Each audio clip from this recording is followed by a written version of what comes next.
Dans le deuxième article du Credo, et en Jésus-Christ, son Fils unique, notre Seigneur, nous avons essayé d'approcher le mystère de l'incarnation, c'est-à-dire le mystère de cette union hypostatique, union de deux natures, nature divine et nature humaine, en une seule personne, la deuxième personne de la Sainte Trinité, le Fils, Jésus-Christ. Après cet article du Credo vient le troisième article qui a été conçu du Saint-Esprit, est né de la Vierge Marie. Notre Seigneur a pris une nature humaine tout en restant Dieu, et cette nature humaine, il la tient de la très sainte Vierge Marie. Si bien que lorsque l'on parle du mystère de l'incarnation, on ne peut éviter de parler de la très sainte Vierge. Et c'est ce que nous allons faire présentement. La très sainte Vierge Marie. La très sainte Vierge Marie avait été annoncée déjà dans les prophéties de l'Ancien Testament.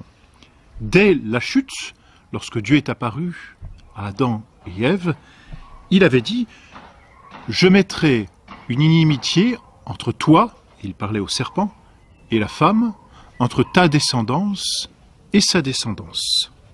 Elle t'écrasera la tête et tu chercheras à la piquer au talon. » Donc la femme est déjà présente dans la première prophétie, ce que l'on appelle le protévangile, dans l'Ancien Testament. On trouve, quelques siècles plus tard, mais toujours avant Jésus-Christ bien sûr, une prophétie presque plus explicite. C'est le prophète Isaïe qui nous dit « Voici qu'une vierge concevra et enfantera un fils du nom d'Emmanuel. » Emmanuel signifie « Dieu avec nous ». Donc voilà pour les prophéties qui annonçaient la très sainte Vierge Marie. Alors qui est la très sainte Vierge Marie? Elle est la fille de Zacharie et d'Anne, née à Nazareth. Du reste, on fête la nativité de la très sainte Vierge le 8 septembre. 24 jours après sa naissance, comme le prescrivait la loi, elle a été présentée au temple. À l'âge de 3 ans, elle a été présentée encore une fois au temple pour y être consacrée. On sait aussi qu'elle a été fiancée à Saint-Joseph et qu'elle vivait chez ses parents à Nazareth. C'est du reste à Nazareth que l'ange Gabriel va la trouver lors de cet épisode que l'on appelle l'Annonciation et que l'Église fête le 25 mars. Lors de l'Annonciation, Marie a très probablement 14-15 ans.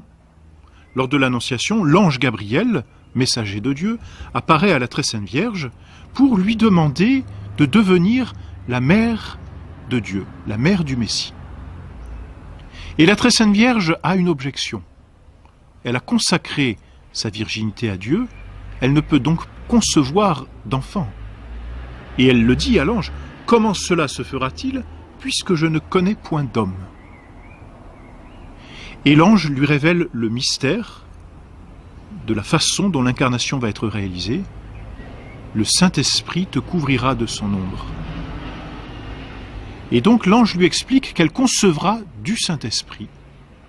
Et c'est ce que dit ce troisième article du Credo, qui a été conçu du Saint-Esprit est né de la Vierge Marie. La conception de notre Seigneur Jésus-Christ est tout à fait miraculeuse. Si Dieu s'est passé du concours d'un homme, notre Seigneur a cependant pris chair dans le sein très pur de la très sainte Vierge Marie, par l'opération du Saint-Esprit. Alors, l'ange lui révélant ce mystère, la très sainte Vierge se soumet à la providence divine et elle répond cette parole que l'on connaît, « Fiat », que votre volonté soit faite. Je suis, dit-elle, la servante du Seigneur. Je suis au service de Dieu, qu'il fasse de moi comme bon lui semble. Fiat mihi secundum verbum tuum. Alors la très sainte Vierge conçoit en son sein, c'est le jour de l'incarnation, ce 25 mars, et pour confirmer ce miracle, si l'on peut dire, l'ange Gabriel annonce à la très sainte Vierge que sa cousine, Élisabeth, qui est âgée, qui est stérile, vient de concevoir. Aussitôt, donc, la très sainte Vierge part vers sa cousine, quelques journées de marche, pour aller lui rendre service et puis l'aider bien dans les derniers mois de sa grossesse. C'est ce que l'on fête dans l'Église sous le nom du mystère de la visitation. La Très Sainte Vierge part visiter sa cousine Élisabeth. Lorsqu'elle arrive chez sa cousine Élisabeth, la Très Sainte Vierge donc court au-devant d'Élisabeth et Élisabeth reconnaît sa cousine et lui dit, comme inspirée par le Saint-Esprit, « D'où me vient que la mère de mon Dieu vienne jusqu'à moi ?»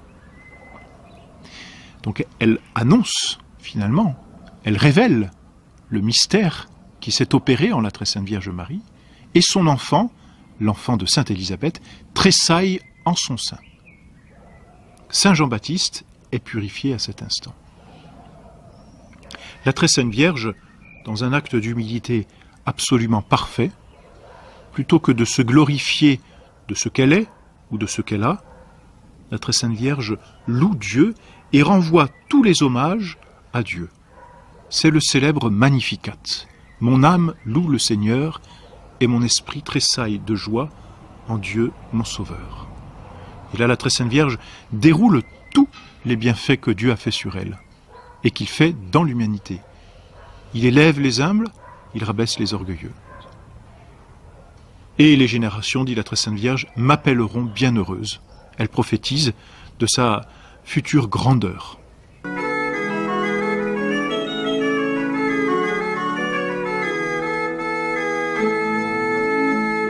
En effet, la Très Sainte Vierge, à proprement parler, est mère de Dieu.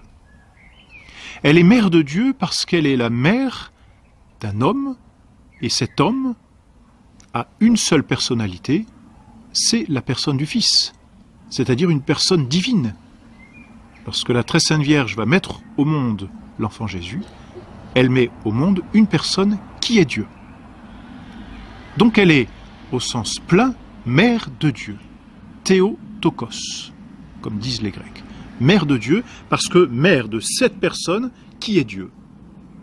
Et par contre, elle n'est pas mère de la nature divine. C'est entendu.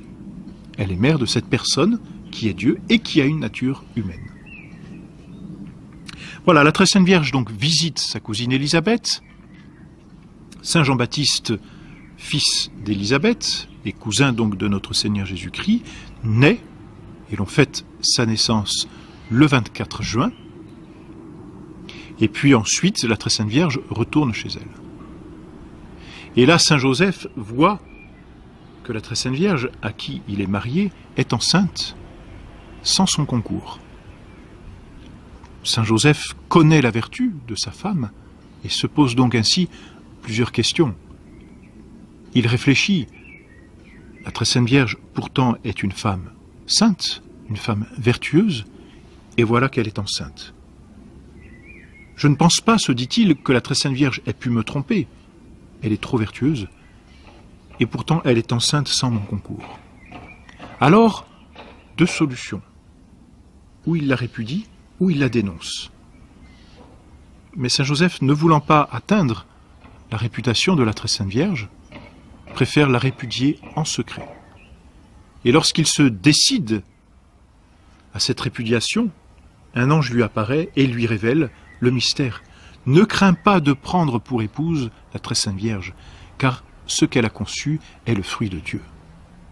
Saint Joseph est donc rassuré quant à ce qui s'est passé en la Très Sainte Vierge Marie, rassuré quant à la vertu de la Très Sainte Vierge Marie. Et donc il demeure auprès d'elle. Et puis voilà qu'un édit de César oblige à un recensement. On est en décembre, Saint Joseph et la Très Sainte Vierge, qui sont de la même famille, doivent aller se faire recenser dans leur ville, c'est-à-dire à Bethléem. Alors on part, on va jusqu'à Bethléem pour se faire recenser. La Très Sainte Vierge arrive à terme, et lorsque, au bout de ce voyage, on est à Bethléem, personne ne veut recevoir ce couple, dont la femme est enceinte. Alors, faute de place, Saint Joseph trouve une grotte, et on connaît l'épisode. C'est là que notre Seigneur naît, dans une crèche, dans une petite grotte, comme il y en a beaucoup là-bas, grotte qui servait ou pour les bergers, ou pour abriter même les animaux. Notre Seigneur Jésus-Christ naît le 25 décembre, c'est la fête de Noël, la nativité du Christ. Il naît en réalisant ce miracle de laisser la très sainte Vierge vierge. Et comme le dit la foi, et comme le dit la liturgie régulièrement, la très sainte Vierge était vierge avant l'enfantement, vierge pendant l'enfantement, vierge après l'enfantement. Miracle que fait Dieu pour la très sainte Vierge, et miracle qui signifie toute la pureté de l'âme pour ceux qui approchent Dieu. La très sainte Vierge donc met au monde l'enfant Jésus. Ensuite, elle vivra à ses côtés jusqu'à la Passion, où on la retrouvera au pied de la croix. Et puis ensuite, il est difficile de dire où a été la très sainte Vierge. On sait qu'elle a été prise en charge après par Saint Jean, lorsque notre Seigneur sur la croix donne à Saint Jean sa mère et donne Saint Jean à sa mère. Ensuite, elle a certainement passé ces dernières années à Jérusalem et peut-être à Éphèse. Et puis enfin, elle est montée au ciel. Le dogme de la foi ne dit pas si elle est morte. Le pape Pie XII ne définit pas si la très sainte Vierge est morte, c'est-à-dire s'il y a eu séparation de l'âme et du corps. La question n'est pas tranchée. Quoi qu'il en soit, la très sainte Vierge est montée au ciel avec son corps et son âme, où là, elle jouit du bonheur éternel.